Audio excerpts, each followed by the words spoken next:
감동의항에 지금 시작합니다. 저는 서울 강남에 도착한 순간부터 이 도시가 낯설었습니다. 아니, 낯설다기보다는 차가웠습니다. 유리와 철골로 만들어진 빌딩 숲은 마치 거대한 계산기처럼 보였습니다. 모든 것이 질서정연했습니다.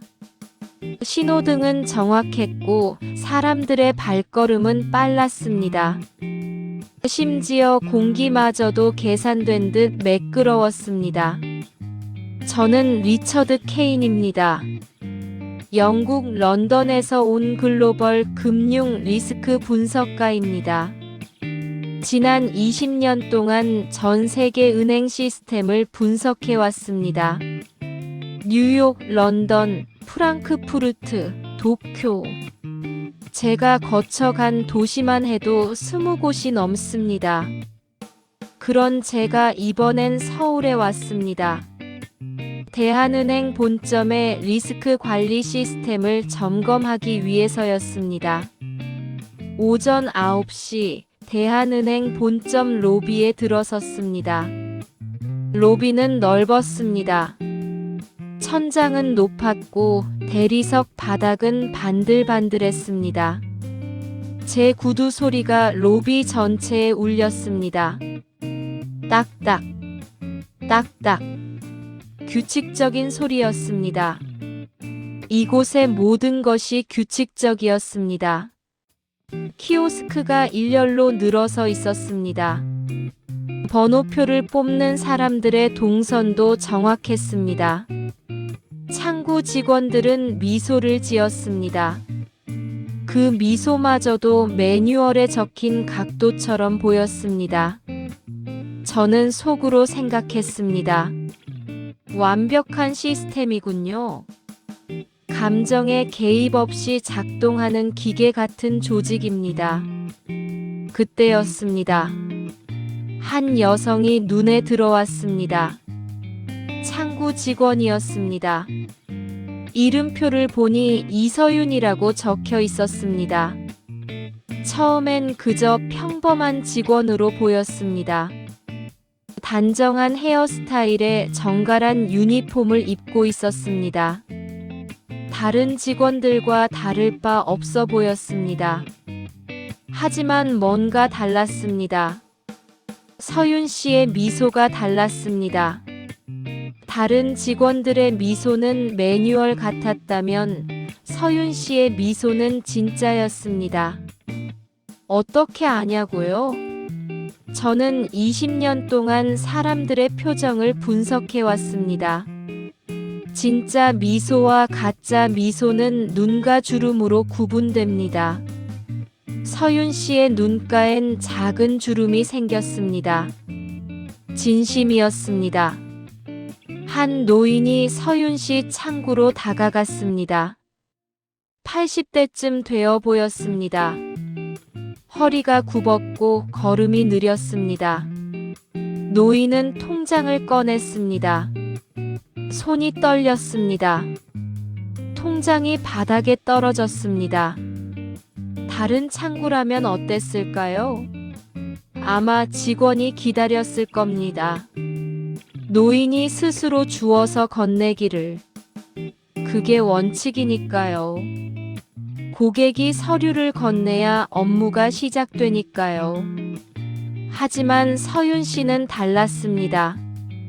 서윤 씨가 자리에서 일어났습니다. 창구 밖으로 나왔습니다.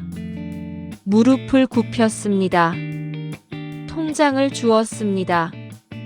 노인의 손에 조심스럽게 쥐어주었습니다. 그리고 다시 창구 안으로 들어가 노인을 맞이했습니다. 저는 그 장면을 멀리서 지켜봤습니다. 이상했습니다. 매뉴얼에 없는 행동이었습니다. 리스크 관점에서 보면 비효율적이었습니다. 업무 처리 시간이 늘어났습니다. 뒤에 대기하는 고객들도 있었습니다. 그런데 묘했습니다. 뒤에 있던 고객들이 불평하지 않았습니다. 오히려 기다렸습니다. 몇몇은 미소를 지었습니다. 한 중년 여성은 고개를 끄덕였습니다. 로비의 분위기가 달라졌습니다. 차가웠던 공기가 조금 따뜻해진 것 같았습니다. 저는 노트북을 열었습니다. 리스크 분석 보고서를 작성해야 했습니다. 하지만 키보드에 손을 올린 채로 멈췄습니다. 뭐라고 써야 할지 몰랐습니다. 직원의 비매뉴얼적 행동으로 인한 업무 지연 발생이라고 쓸까요?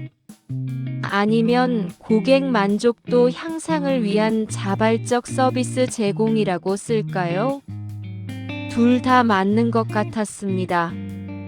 동시에 둘 다 틀린 것 같았습니다. 저는 시선을 다시 서윤 씨에게 돌렸습니다. 서윤 씨는 여전히 노인과 대화하고 있었습니다. 천천히 또박또박 설명했습니다. 노인이 고개를 끄덕일 때까지 기다렸습니다. 서류를 함께 작성해줬습니다. 노인이 자리를 떠날 때 일어나서 인사했습니다. 그 모든 과정이 자연스러웠습니다. 억지스럽지 않았습니다. 연기가 아니었습니다.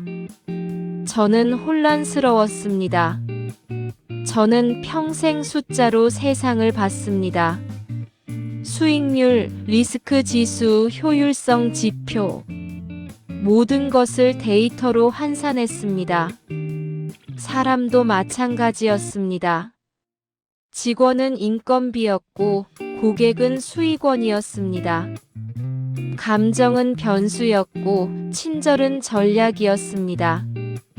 그런데 지금 제 앞에서 벌어지는 일은 뭡니까? 서윤 씨의 행동은 전략이 아니었습니다. 계산이 없었습니다. 그냥 했습니다. 자연스럽게 당연하다는 듯이. 점심시간이 다가왔습니다. 다른 직원들은 정확히 12시에 자리를 떴습니다. 교대 근무 시스템이 작동했습니다. 효율적이었습니다. 그런데 서윤 씨는 남아 있었습니다. 한 젊은 여성이 급하게 뛰어왔습니다. 얼굴이 창백했습니다. 죄송합니다. 점심시간인 거 아는데요. 급하게 송금해야 해서요. 아버지 병원비인데. 여성의 목소리가 떨렸습니다. 다른 창구 직원이 말했습니다. 점심시간입니다. 1시 이후에 다시 오세요. 원칙적으로 맞는 말이었습니다. 점심시간은 점심시간입니다. 규정입니다. 그런데 서윤 씨가 손을 들었습니다. 제가 도와드릴게요. 서윤 씨가 여성을 자기 창구로 안내했습니다. 점심을 꺼른 겁니다. 저는 그 모습을 보며 생각했습니다. 이건 위험한 행동입니다. 조직 관점에서 보면요. 원칙을 어겼습니다. 개인의 판단으로 규정을 무시했습니다.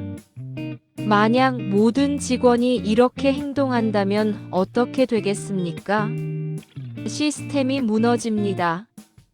하지만 다른 한편으로는 이런 생각도 들었습니다. 만약 모든 직원이 이렇게 행동한다면 이 은행은 어떻게 될까요? 저는 답을 몰랐습니다. 오후 3시, 저는 은행장과 미팅이 있었습니다. 회의실로 가는 길에 복도를 지나갔습니다. 직원 휴게실 앞을 지나치는데 목소리가 들렸습니다. 서윤 씨, 오늘도 점심 못 먹었어요? 괜찮아요. 나중에 먹을게요. 맨날 그러면 몸 상해요.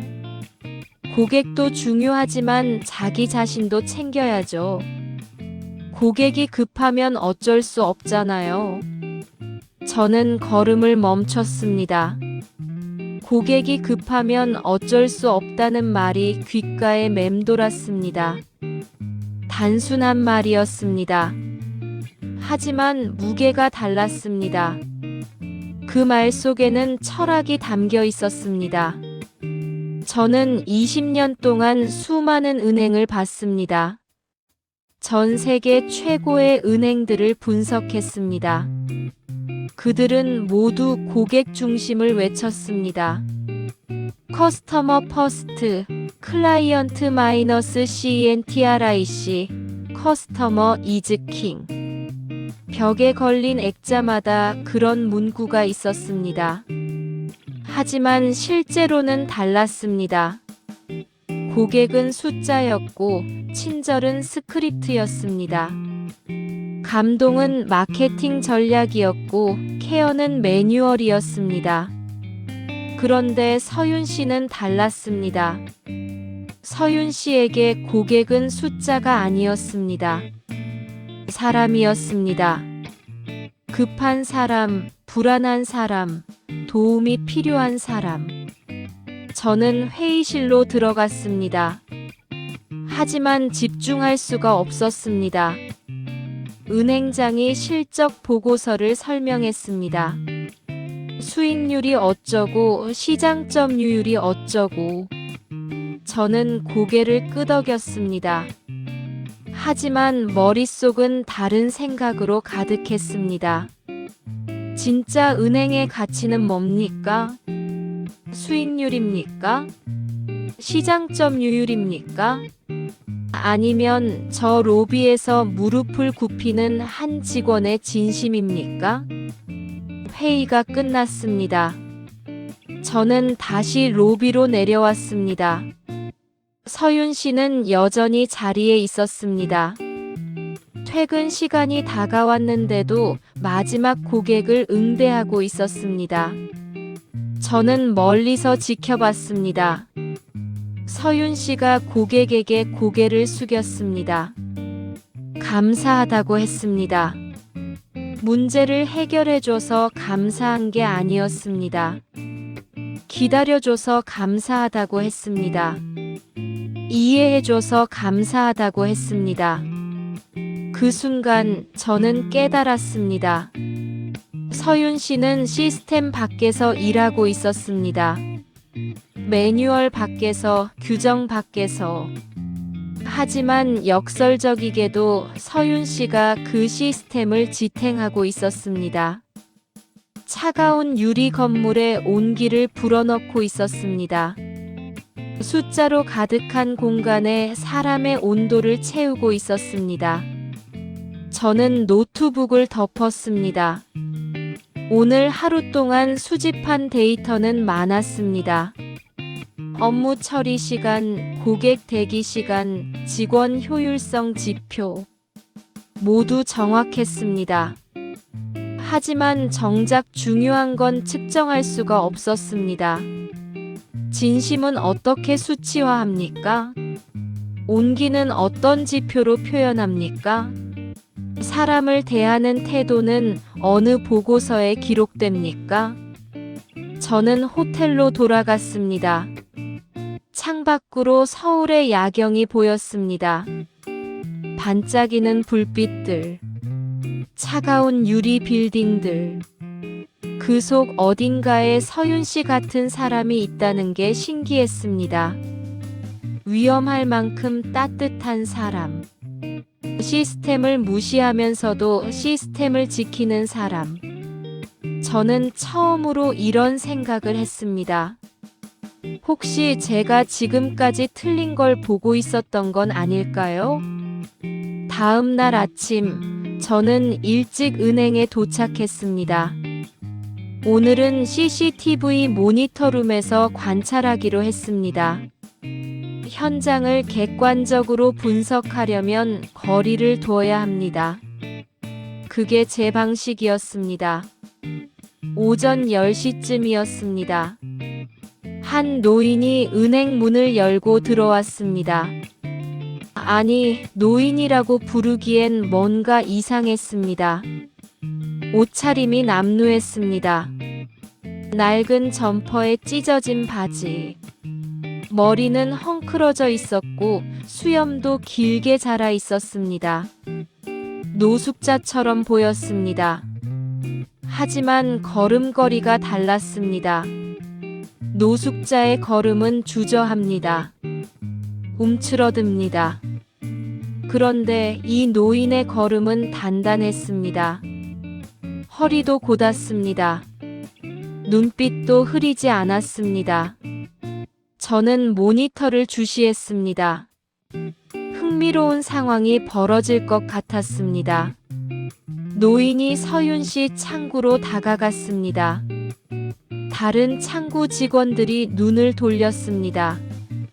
얼굴을 찌푸렸습니다. 한 직원이 보안 요원에게 눈짓했습니다. 저는 속으로 생각했습니다. 이건 테스트입니다. 누군가 의도적으로 설계한 시험이죠. 은행의 진짜 모습을 확인하려는 겁니다. 지점장이 서윤 씨에게 다가갔습니다. 작은 목소리로 뭔가 말했습니다. 모니터의 음성은 안 들렸지만 입모양으로 알 수 있었습니다. 저분 좀 처리해. 서윤 씨가 고개를 저었습니다. 지점장의 얼굴이 굳었습니다. 다시 말했습니다. 이번엔 조금 더 강하게. 서윤 씨가 또 고개를 저었습니다. 그리고 일어났습니다. 서윤 씨가 노인에게 다가갔습니다. 자리를 권했습니다. 차를 가져다 줬습니다. 노인과 눈높이를 맞췄습니다. 저는 모니터 앞에서 몸을 앞으로 기울였습니다. 지점장이 다시 다가왔습니다. 이번엔 목소리가 컸습니다. 다른 고객들이 불편해한다는 내용이었습니다. 은행 이미지를 생각하라는 내용이었습니다. 서윤 씨가 지점장을 똑바로 봤습니다. 지점장님, 지금은 이미지가 아니라 생명이에요. 저는 숨이 멎었습니다. 생명이라는 단어. 은행에서 들을 줄은 몰랐습니다. 금융권에선 쓰지 않는 단어였습니다. 우리는 고객, 잠재 고객, 타깃 세그먼트라고 말합니다. 생명이라고는 안 합니다. 모니터 속 서윤 씨는 계속 노인을 응대했습니다. 천천히 정성스럽게. 노인이 뭔가 서류를 꺼냈습니다. 서윤 씨가 함께 확인했습니다. 그 순간이었습니다. 노인이 서윤 씨의 손을 잡았습니다. 그리고 말했습니다. 모니터에 음성은 없었지만 입모양이 보였습니다. 고맙습니다. 단순한 감사가 아니었습니다. 노인의 눈에서 무언가 빛나는 게 보였습니다. 눈물이었습니다. 저는 의자에 등을 기댔습니다. 제 분석이 무너졌습니다. 이건 단순한 행동 경제학적 반응이 아니었습니다. 리스크 테스트도 아니었습니다. 계산된 서비스 전략은 더더욱 아니었습니다. 진짜였습니다. 서윤 씨의 눈빛에 계산이 없었습니다. 전략이 없었습니다. 그냥 사람을 대하고 있었습니다. 노숙자가 아니라, 부자가 아니라, 고객이 아니라, 그냥 사람. 노인이 자리에서 일어났습니다. 허리를 숙여 인사했습니다. 그리고 은행을 나갔습니다. 로비가 조용해졌습니다. 저는 모니터를 계속 봤습니다. 서윤 씨가 제자리로 돌아갔습니다. 표정은 평온했습니다. 방금 무슨 일이 있었냐는 듯 당연한 일을 한 것처럼. 저는 노트북을 열었습니다. 뭔가 기록해야 했습니다. 하지만 손가락이 키보드 위에서 멈췄습니다. 뭐라고 쓸까요? 직원의 감정적 판단으로 인한 업무 규정 위반, 아니면 고객 중심 서비스의 모범 사례. 둘 다 틀렸습니다. 저는 평생 데이터로 세상을 봤습니다. 숫자로 판단했습니다. 효율로 측정했습니다. 그런데 지금은 한 사람의 눈빛을 분석하고 있었습니다. 리스크는 시스템이 만드는 게 아니었습니다. 인간이 만드는 겁니다. 그리고 그 인간은 지금 제 앞에 있었습니다. 저는 모니터룸을 나왔습니다. 복도를 걸으며 생각했습니다. 어쩌면 제가 측정해야 할 건 리스크가 아니라 진심인지도 모릅니다. 사흘째 되는 날이었습니다.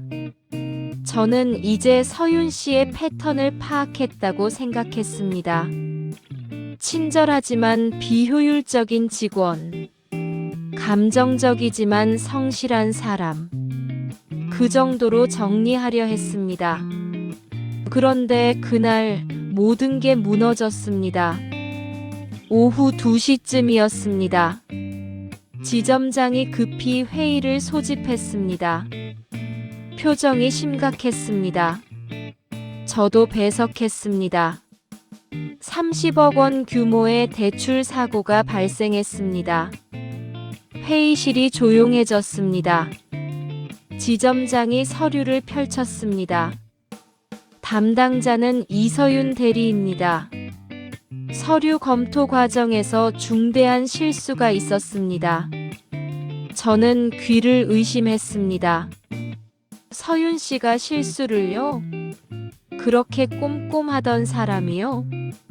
본사 감사팀이 내일 내려옵니다. 이 건은 징계감입니다. 다른 직원들이 고개를 돌렸습니다. 서윤 씨를 바라보지 않았습니다. 위기 상황에서 사람들은 본능적으로 거리를 둡니다. 서윤 씨가 자리에서 일어났습니다. 지점장님, 제가 확인하겠습니다. 분명 뭔가 착오가 아닙니다. 증거가 명확합니다. 당신의 서명이 여기 있어요. 서류가 서윤 씨 앞으로 밀려갔습니다. 서윤 씨의 얼굴이 창백해졌습니다. 손이 떨렸습니다. 저는 그 모습을 보며 이상한 감정을 느꼈습니다. 분노였습니다. 제가요? 제3자인 제가 왜 분노를 느낍니까? 회의가 끝났습니다. 서윤 씨가 자리로 돌아갔습니다. 다른 직원들은 수군거렸습니다. 30억이면 끝장이야. 그렇게 잘난 척 하더니 이제 다 끝났네. 저는 참을 수가 없었습니다. 회의실로 돌아가 지점장을 찾았습니다. 지점장님, 제가 서류를 검토해도 되겠습니까? 왜요? 외부 자문이 이런 내부 문제까지 관여합니까? 리스크 분석이 제 업무입니다. 30억 규모 사고라면 당연히 검토해야죠. 지점장이 서류를 건넸습니다. 못마땅한 표정이었습니다. 저는 서류를 꼼꼼히 봤습니다. 한 장 한 장, 숫자 하나하나. 그리고 발견했습니다. 서명 날짜가 이상했습니다. 서윤 씨의 서명이 찍힌 날, 서윤 씨는 휴가였습니다. 인사 기록을 확인했습니다. 명확했습니다. 다시 서류를 봤습니다. 필체가 미묘하게 달랐습니다. 전문가가 아니면 모를 정도로 정교했지만 자세히 보면 압력이 달랐습니다. 누군가 서윤 씨의 서명을 위조했습니다. 저는 지점장실로 다시 갔습니다. 이 서류 조작된 겁니다. 지점장의 얼굴이 굳었습니다. 무슨 말을 하는 겁니까? 서명 날짜를 보세요. 이날 이서윤 대리는 휴가였습니다. 물리적으로 불가능합니다. 그건 차고일 겁니다. 차고요? 30억짜리 차고입니까? 지점장이 침묵했습니다. 그 침묵이 모든 걸 말해줬습니다. 저는 그때 알았습니다. 이건 사고가 아니었습니다. 누군가 의도적으로 서윤 씨에게 책임을 떠넘긴 겁니다. 왜죠? 그 누군가가 저지른 실수를 덮으려고요. 지점장님, 진실이 뭡니까? 케인 씨, 이건 우리 내부 문제입니다. 외부인이 관여할. 외부인이라고요? 저는 처음으로 목소리를 높였습니다. 저는 20년 동안 은행을 분석해 왔습니다. 전 세계 금융 시스템을 봤습니다. 그런데 이렇게 추악한 조직은 처음 봅니다. 지점장이 자리에서 일어났습니다. 조심하세요, 케인 씨. 당신은 여기 손님입니다. 손님이라서 더 정확히 보는 겁니다. 저는 회의실을 나왔습니다. 복도를 걸으며 주먹을 쥐었습니다. 손이 떨렸습니다. 이상했습니다. 저는 감정을 업무에 개입시키지 않습니다. 그게 제 원칙이었습니다. 냉정함이 제 무기였습니다. 그런데 지금은 어떻습니까? 저는 화가 났습니다. 진심으로 화가 났습니다. 로비로 내려갔습니다. 서윤 씨가 여전히 자리에 있었습니다. 고객을 응대하고 있었습니다. 미소를 짓고 있었습니다. 세상이 무너지는데 여전히 미소를 짓고 있었습니다. 그 모습을 보는 순간 저는 깨달았습니다. 진짜 리스크는 숫자가 아니었습니다. 시스템도 아니었습니다. 진짜 리스크는 이렇게 좋은 사람이 짓밟히는 세상이었습니다. 저는 그날 처음으로 계좌가 아닌 사람을 믿기로 했습니다. 그날 밤 저는 호텔방에서 리포트를 쓰려 했습니다. 하지만 한 줄도 쓸 수 없었습니다. 머릿속이 복잡했습니다. 저는 평생 이성적이었습니다. 감정은 업무에 방해가 된다고 믿었습니다. 그런데 지금은 어떻습니까? 화가 나 있습니다. 한국에 온 지 사흘 만에 제 원칙이 흔들리고 있었습니다. 다음 날 아침, 저는 일찍 은행에 갔습니다. 뭔가 확인해야 할 것 같았습니다. 로비에 도착했을 때였습니다. 이상한 광경이 펼쳐졌습니다. 한 여직원이 실수를 했습니다. 고객의 통장에 잘못된 금액을 입력한 겁니다. 고객이 소리를 질렀습니다. 이게 뭡니까? 100만 원을 넣었는데 10만 원이라고요? 지점장이 달려왔습니다. 얼굴이 붉어졌습니다. 누구 실수입니까? 그 여직원이 떨고 있었습니다. 신입이었습니다. 입사한 지 2달 됐다고 들었습니다. 그때 서윤 씨가 나섰습니다. 제 실수입니다. 저는 눈을 의심했습니다. 서윤 씨의 창구가 아니었습니다. 명백히 신입 직원의 실수였습니다. 지점장이 서윤 씨를 노려봤습니다. 또 당신입니까? 요즘 정신이 어디 팔려 있는 겁니까? 죄송합니다. 제가 확인을 제대로 못했습니다. 확인은 무슨? 당신 창구도 아니잖아요. 하지만 선배로서 제대로 교육하지 못한 책임이 있습니다. 저는 그 장면을 보며 숨을 참았습니다. 지점장이 고객에게 사과했습니다. 고객이 돌아간 후 지점장이 서윤 씨를 사무실로 불렀습니다. 저도 따라 들어갔습니다. 관찰 명목이었습니다. 이서윤 대리, 지금 무슨 생각으로 일하는 겁니까? 죄송합니다. 죄송하다고 해결됩니까? 30억 사고에 이어 이런 실수까지. 본부에 보고 올라가면 어떻게 하려고요? 서윤 씨는 대답하지 않았습니다. 고개를 숙이고 있었습니다. 저는 참을 수가 없었습니다. 잠깐만요, 지점장님. 케인 씨, 이건 내부 문제입니다. 그래서 더 말씀드립니다. 방금 그 실수는 이서윤 대리 책임이 아닙니다. 뭐라고요? 신입 직원 교육은 조직 책임입니다. 개인에게 떠넘길 문제가 아니죠.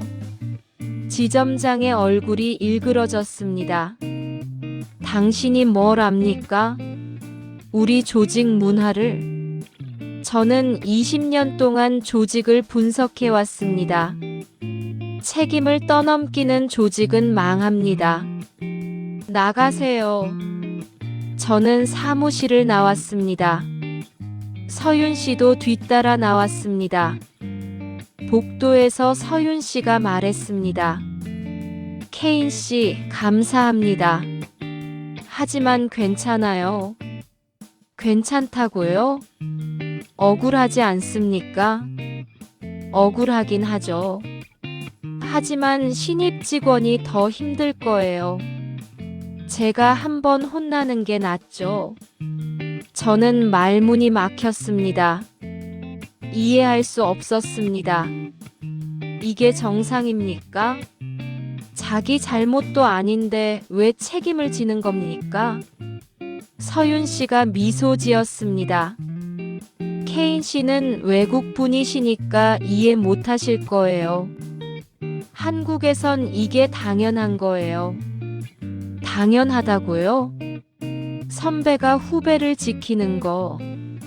그게 우리 방식이에요. 저는 그날 오후 내내 생각했습니다. 나는 데이터로 세상을 봤습니다. 효율로 측정했습니다. 책임은 명확히 구분돼야 한다고 믿었습니다. 그런데 지금 눈앞에서 본 건 뭡니까? 서윤 씨는 데이터가 아니었습니다. 효율도 아니었습니다. 그냥 사람이었습니다. 후배를 지키는 선배. 약한 사람을 감싸는 강한 사람. 저는 노트북을 열었습니다. 리스크 분석 리포트를 작성해야 했습니다. 하지만 첫 문장부터 막혔습니다. 이서윤 대리의 행동은 조직 리스크인가, 조직 자산인가? 답을 몰랐습니다. 아니, 답을 알고 싶지 않았습니다. 왜냐하면 제가 평생 믿어온 원칙이 흔들리고 있었으니까요. 인간의 착함은 리스크라고 생각했습니다. 감정은 약점이라고 믿었습니다. 그런데 지금 보니 다릅니다. 서윤 씨는 수익성이 아니라 존엄을 지키고 있었습니다. 효율이 아니라 사람을 선택하고 있었습니다. 저는 리포트를 덮었습니다. 그리고 중얼거렸습니다. 인간은 보고서에 담기지 않는다. 일주일이 지났습니다. 저는 여전히 서울에 있었습니다. 원래 사흘 일정이었는데 본사에 연장을 요청했습니다. 이유를 물었을 때 명확히 답하지 못했습니다. 더 관찰할 게 있습니다. 라고만 말했습니다. 그 일주일 동안 이상한 일들이 벌어졌습니다. 로비에 작은 카드들이 생겼습니다. 키오스크 옆에 붙어 있었습니다. 손글씨로 적혀 있었습니다. 어르신, 천천히 하셔도 됩니다. 모르시면 창구로 오세요. 누가 만든 걸까요? 서윤 씨였습니다. 퇴근 후에 직접 썼다더군요. 처음엔 다른 직원들이 비웃었습니다. 저게 무슨 도움이 돼? 하지만 변화는 시작됐습니다. 노인들이 키오스크 앞에서 머뭇거리는 시간이 줄었습니다. 카드를 보고 안심했습니다.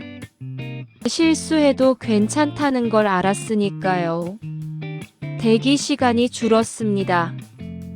효율이 올라갔습니다. 저는 데이터를 확인했습니다. 명확했습니다. 작은 카드 하나가 시스템을 개선한 겁니다. 그 다음엔 번호표가 바뀌었습니다. 노인 전용 번호가 생긴 겁니다. 일반 번호보다 천천히 진행됐습니다. 대신 직원이 옆에 앉아서 함께 서류를 작성해 줬습니다. 누가 제안했을까요? 역시 서윤 씨였습니다. 지점장은 반대했습니다. 비효율적입니다. 인력 낭비죠. 하지만 고객 만족도가 올라갔습니다. 민원이 줄었습니다. 실수도 줄었습니다. 숫자가 증명했습니다. 서윤 씨의 방식이 옳았다는 걸. 더 놀라운 건 직원들의 변화였습니다. 처음엔 서윤 씨를 비난하던 직원들이 달라졌습니다. 1명, 2명 서윤 씨를 따라하기 시작했습니다. 신입 직원이 노인에게 자리를 권했습니다. 중견 직원이 고객의 짐을 들어줬습니다. 심지어 지점장마저도 로비를 자주 순회하기 시작했습니다. 작은 친절들이 번져나갔습니다. 마치 물결처럼. 저는 그 모습을 보며 충격받았습니다. 시스템이 사람을 바꾸는 게 아니었습니다. 사람이 시스템을 바꾸고 있었습니다. 한 사람의 진심이 조직 전체를 움직이고 있었습니다. 그러던 어느 날이었습니다. 그 노인이 다시 나타났습니다. 일주일 전 노숙자 차림으로 왔던 그 사람. 이번엔 달랐습니다. 정장을 입고 있었습니다. 고급 시계를 차고 있었습니다. 운전기사가 문을 열어줬습니다. 로비가 술렁였습니다. 노인이 서윤 씨에게 다가갔습니다. 서윤 씨는 놀란 표정이었습니다. 기억하십니까? 예. 저번에 오셨던 윤강호라고 합니다.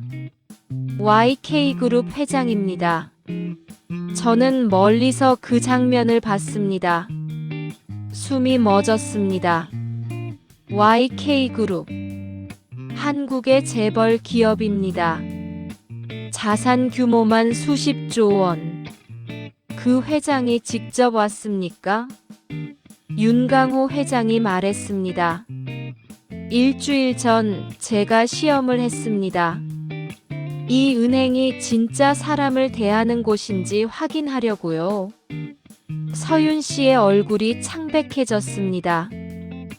당신만 통과했습니다.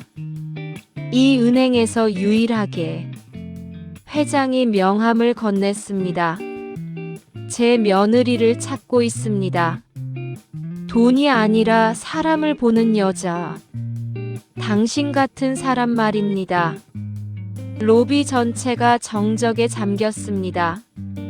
저는 그 순간을 보며 온몸에 전율이 흘렀습니다. 이게 한국입니까? 이게 이 나라의 방식입니까? 재벌 회장이 며느리를 찾으러 노숙자로 변장해서 은행을 테스트한다고요? 그리고 진심을 가진 직원을 선택한다고요? 저는 평생 합리적 선택을 믿었습니다. 최적화된 결정, 데이터 기반 판단. 그런데 지금 눈앞에 펼쳐진 건 뭡니까? 비합리적이었습니다. 비효율적이었습니다. 하지만 강력했습니다. 윤강호 회장이 떠났습니다. 로비는 여전히 조용했습니다. 저는 자리로 돌아와 노트북을 열었습니다. 손이 떨렸습니다. 그리고 깨달았습니다. 이건 시스템이 진화하는 게 아니었습니다. 사람 하나가 세상을 바꾸고 있었습니다. 저는 키보드에 한 줄을 적었습니다. 내 인생에서 효율이라는 단어보다 더 무서운 단어가 생겼다. 진심이었다. 이틀 후 모든 게 폭발했습니다. 오전 회의가 소집됐습니다. 본사 감사팀이 내려왔습니다. 30억 원 대출 사고 건이었습니다. 회의실 분위기가 살벌했습니다. 감사팀장이 서류를 탁자에 내려놨습니다. 이서윤 대리, 이게 뭡니까? 서윤 씨가 서류를 봤습니다. 얼굴이 하얗게 질렸습니다. 이건 제 서명이 아닙니다. 지점장이 끼어들었습니다. 본인 서명 맞습니다. 여기 날인까지 돼 있습니다. 하지만 저는 이날 휴가였어요. 휴가 전에 처리한 거 아닙니까? 아닙니다. 저는 이 서류를 본 적도 없어요. 감사팀장이 차갑게 말했습니다. 변명은 소용없습니다. 물증이 명확합니다. 징계위원회에 회부하겠습니다. 저는 자리에서 일어났습니다. 잠깐만요. 그 서류 조작된 겁니다. 회의실이 조용해졌습니다. 지점장이 저를 노려봤습니다. 케인 씨, 또 시작입니까? 시작이 아니라 사실입니다. 서명 날짜 확인해 보세요. 이날 이서윤 대리는 제주도에 있었습니다. 항공권 기록이 있습니다. 감사팀장이 서류를 다시 봤습니다. 표정이 굳었습니다. 그럼 이 서명은 누가 한 겁니까? 저는 지점장을 똑바로 봤습니다. 그건 지점장께서 더 잘 아실 겁니다. 뭐라고요? 30억 사고의 실제 책임자가 누군지 말입니다. 지점장의 얼굴이 붉어졌습니다. 당신 지금 날 의심하는 겁니까? 의심이 아니라 확신입니다. 회의실이 술렁였습니다. 그때였습니다. 회의실 문이 열렸습니다. 윤강호 회장이 들어왔습니다. 뒤에 변호사 2명이 따라왔습니다. 모두가 자리에서 일어났습니다. 앉으세요. 회장의 목소리는 낮았지만 무거웠습니다. 공기가 달라졌습니다. 무슨 일입니까, 회장님? 지점장이 떨리는 목소리로 물었습니다. 내가 물어야죠. 내 며느리를 왜 괴롭힙니까? 며느리라니요? 이서윤 대리. 이 여자는 내 며느리가 될 사람입니다. 회의실이 얼어붙었습니다. 저는 그 순간을 지켜봤습니다. 숨조차 쉬기 힘들었습니다. 윤강호 회장이 서류를 펼쳤습니다. 30억 사고의 진짜 책임자는 지점장, 당신입니다. 증거 다 있습니다. 그게 무슨... 변명하지 마세요. 내 사람들이 일주일 동안 조사했습니다. 당신이 대출 승인했고, 당신이 서류 조작했고, 당신이 이서윤 대리에게 책임 떠넘겼습니다. 지점장이 주저앉았습니다. 회장이 감사팀장을 받습니다. 본사에 보고 올라갈 겁니다. 정확한 사실로. 예, 회장님. 회장이 서윤 씨에게 다가갔습니다. 미안합니다. 시험이 너무 가혹했습니다. 서윤 씨가 고개를 저었습니다. 아닙니다. 당신은 통과했습니다. 내가 평생 찾던 사람입니다. 돈이 아니라 사람을 보는 여자. 권력이 아니라 원칙을 지키는 사람. 회장이 서윤 씨의 손을 잡았습니다. 우리 집안에 필요한 건 며느리가 아닙니다. 가치입니다. 당신 같은 가치 말입니다. 저는 그 장면을 보며 눈물이 났습니다. 예, 맞습니다. 저 리처드 케인이 울었습니다. 20년 동안 감정을 억눌러온 제가 회의실에서 울고 있었습니다. 왜 울었을까요? 권력이 무릎 꿇는 걸 봤기 때문입니다. 돈이 사람 앞에 고개 숙이는 걸 봤기 때문입니다. 정의가 실제로 존재한다는 걸 확인했기 때문입니다. 저는 평생 시니컬했습니다. 세상은 돈으로 돌아간다고 믿었습니다. 권력이 정의를 짓밟는다고 생각했습니다. 그런데 지금 눈앞에서 벌어진 일은 뭡니까? 재벌 회장이 한 은행 직원을 지키기 위해 직접 나섰습니다. 증거를 모았습니다. 정의를 실현했습니다. 왜죠? 그 직원이 VIP라서요? 아닙니다. 큰손이라서요? 아닙니다. 그냥 진심이 있었기 때문입니다. 회의가 끝났습니다. 지점장은 끌려갔습니다. 서윤 씨는 복직됐습니다. 저는 복도에 서 있었습니다. 다리에 힘이 없었습니다. 윤강호 회장이 제게 다가왔습니다. 케인 씨, 감사합니다. 제가요? 당신이 증거를 찾아줬습니다. 당신이 서윤 씨를 지켰습니다. 저는 고개를 저었습니다. 저는 그냥 옳은 일을 한 것뿐입니다. 회장이 미소 지었습니다. 그게 쉽지 않은 일입니다. 특히 외국인 자문에게는요. 회장님. 예. 왜 이렇게까지 하십니까? 며느리를 찾는다는 게 이해가 안 됩니다. 회장이 창밖을 봤습니다. 제 아들은 이미 많은 걸 가졌습니다. 돈, 명예, 권력. 하지만 제일 중요한 게 없습니다.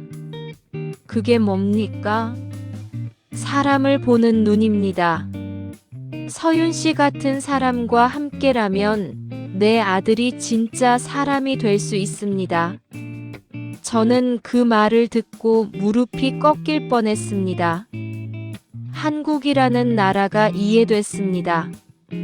이 나라 사람들이 이해됐습니다. 그들은 돈보다 사람을 선택합니다.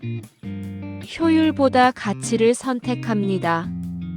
시스템보다 진심을 선택합니다. 저는 그날 밤 호텔 방에서 리포트를 다시 썼습니다. 제목을 바꿨습니다. 리스크 어널리시스 리포트에서 휴먼 밸류 어세스먼트로. 첫 문장은 이렇게 시작했습니다. 나는 이제 리스크를 기록하지 않는다. 인간의 가치를 기록한다. 일주일이 더 지났습니다.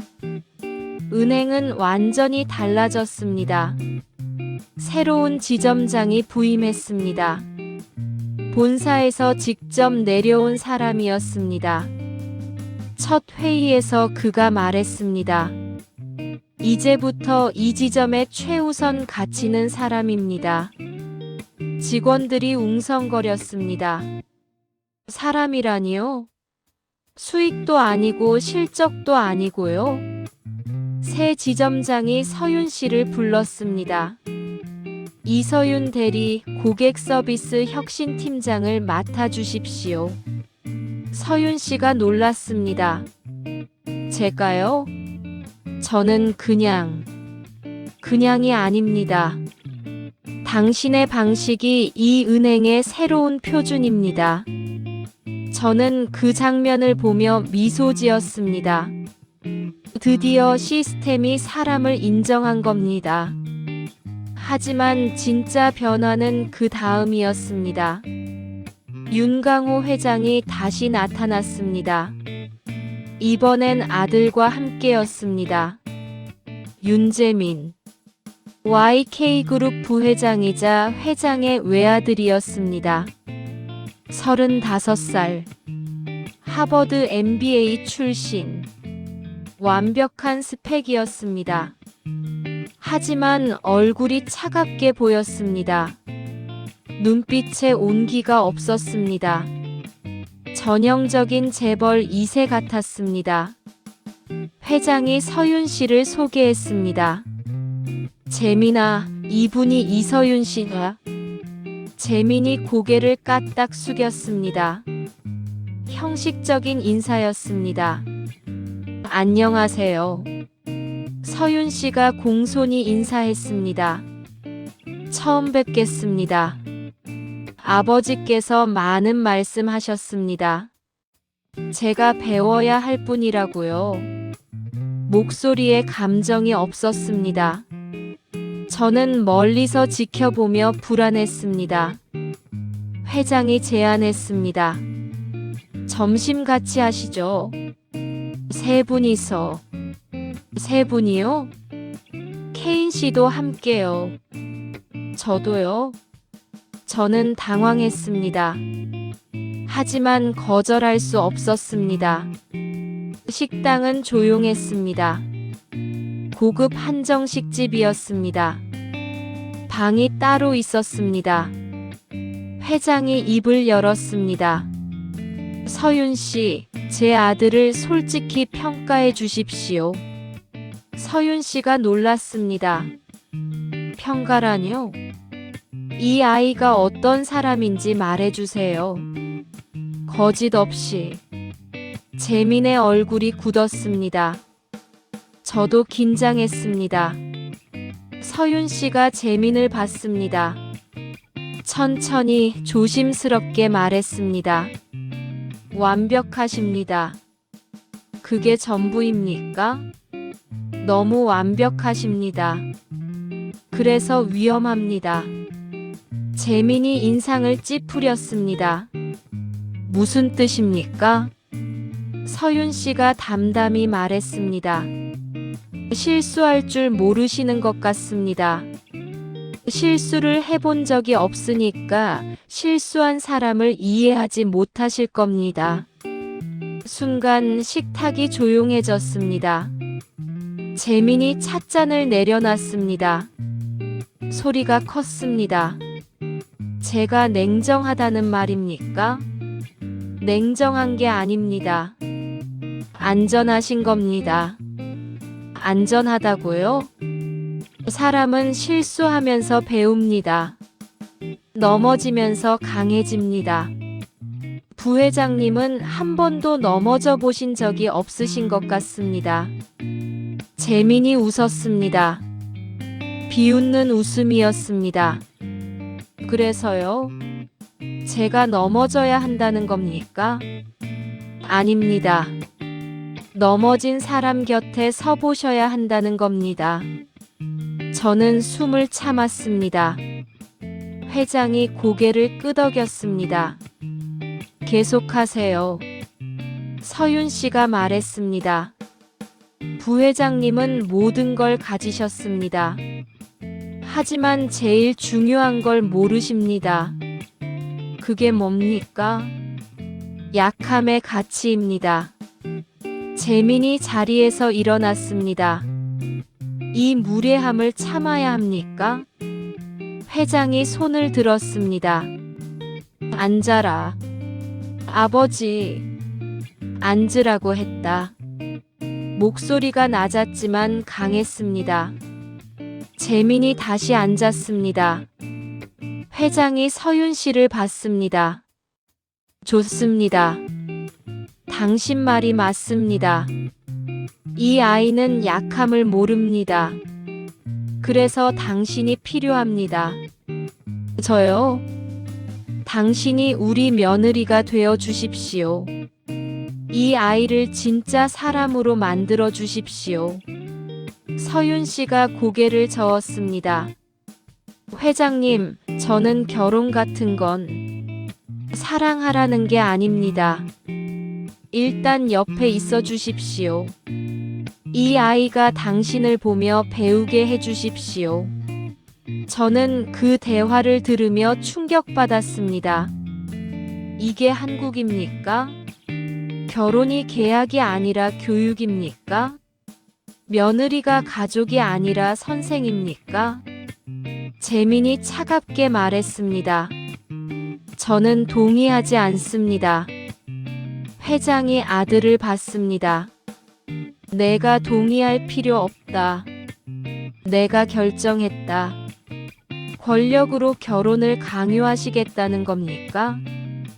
권력이 아니다. 아비의 마지막 부탁이다. 회장의 목소리가 떨렸습니다. 저는 그때 알았습니다. 회장이 울고 있다는 걸. 재민아, 나는 내게 재산을 물려주고 싶지 않다. 사람을 물려주고 싶다. 진심을 물려주고 싶다.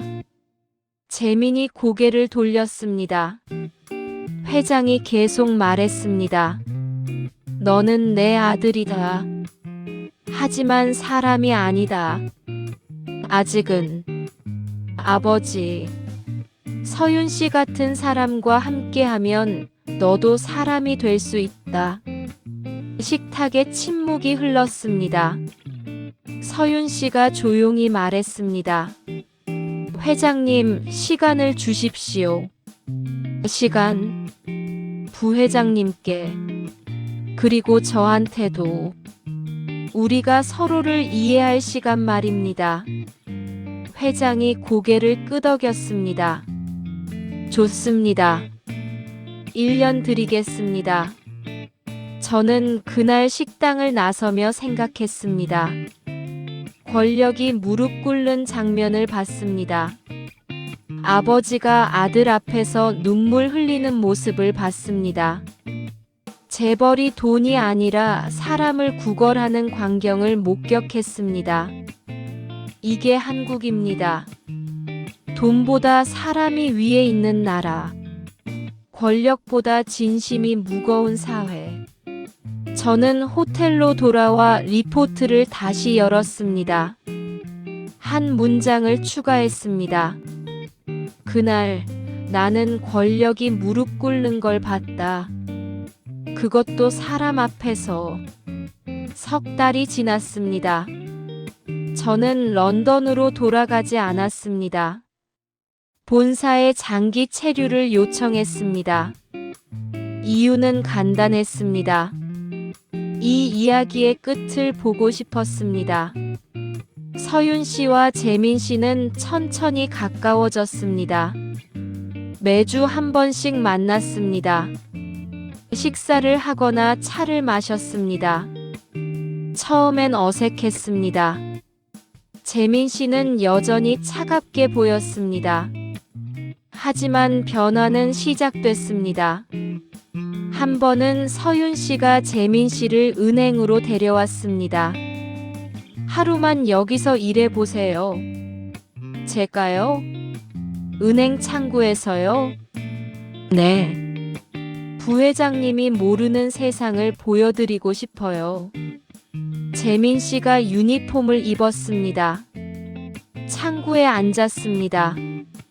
서윤 씨가 옆에서 가르쳤습니다. 저는 멀리서 지켜봤습니다. 첫 고객이 왔습니다.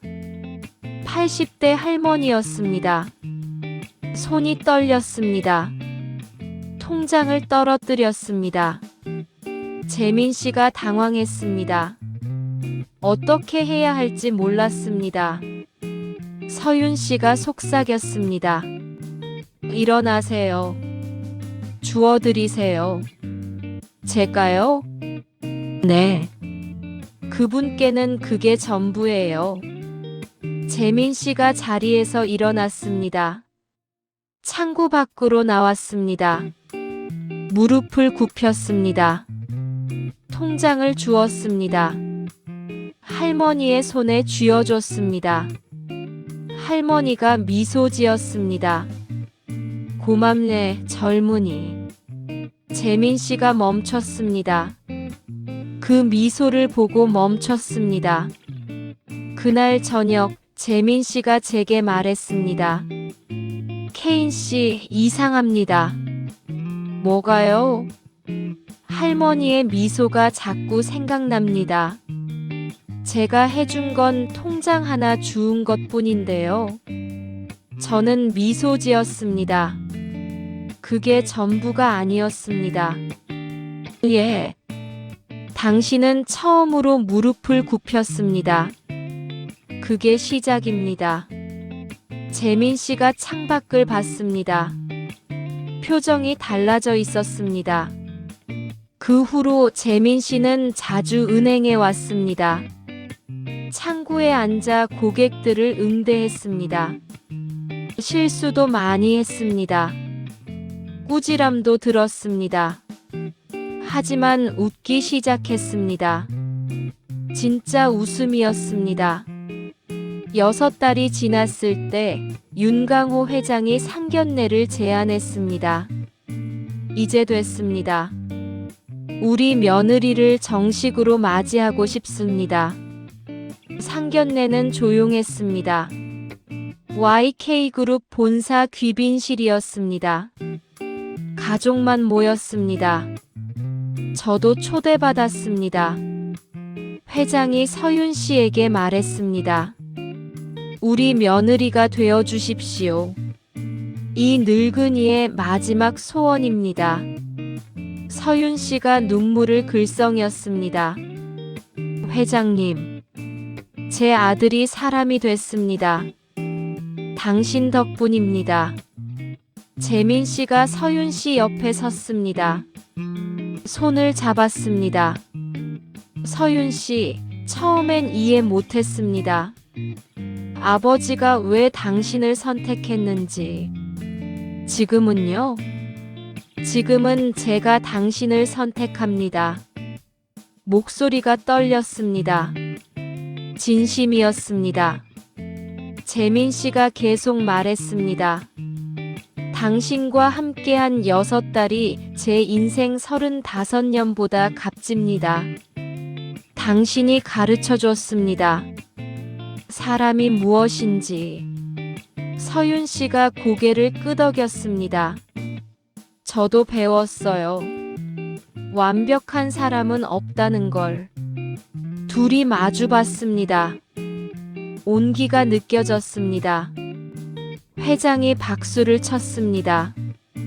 저도 따라 쳤습니다. 눈물이 났습니다.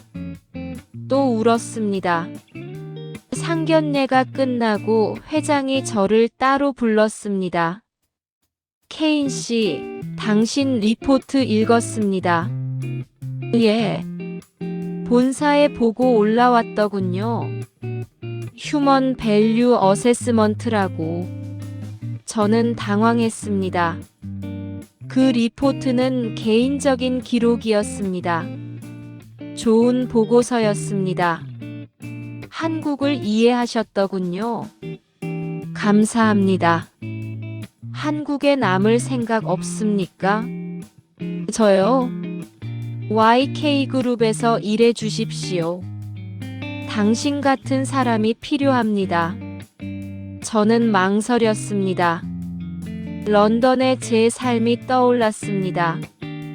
차갑고 합리적이고 계산된 삶. 그리고 서울의 석 달이 떠올랐습니다. 따뜻하고 비합리적이고 진심 가득한 시간. 생각해 보겠습니다.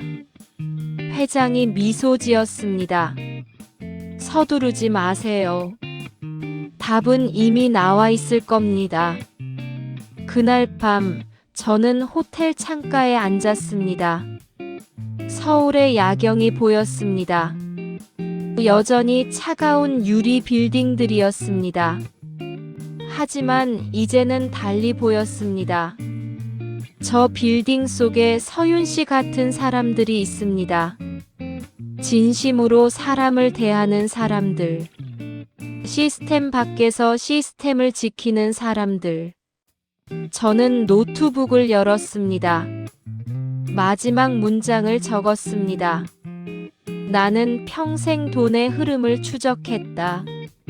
전 세계 금융 시스템을 분석했다. 효율을 측정하고 리스크를 계산했다.